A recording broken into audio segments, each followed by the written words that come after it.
соли равон мардуми сарбаланди мо 35-умин солгарди истиқлоли давлатии ҷумҳурии тоҷикистонро бо ифтихор таҷлил менамоянд.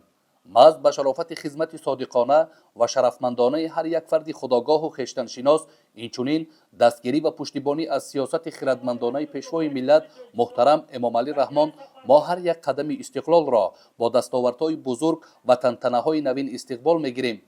дар ин давраи таърихӣ пояҳо ва заминаҳои истиқлоли давлатӣ боз ҳам таҳким ёфта, баҳри пойдории сулҳу суботи сартосарӣ хурду бузурги мамлакат бо ҳисси баланди масъулият хизмати содиқона анҷом медиҳанд.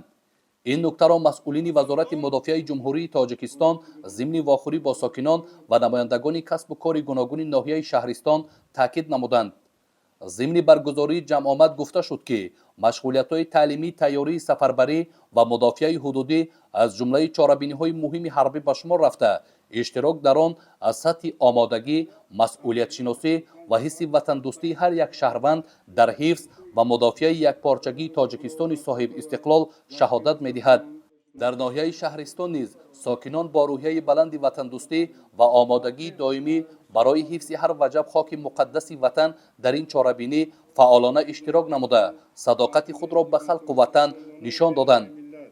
масъулини стоди генералии қувваҳои мусаллаҳи ҷумҳурии Тоҷикистон саҳми сокинонро дар таҳкими иқтидори мудофиавии кишвар ва тарбияи ҷавонон дар рӯҳияи ватандӯстӣ ва эҳтиром ба ин марзу бум муҳим арзёбӣ намуда, як қатор иштирокчиён, сарбозон ва падару модарони онҳоро бо сипоснома ва ифтихорномаҳои вазорати мудофиа қадрдонӣ намуданд.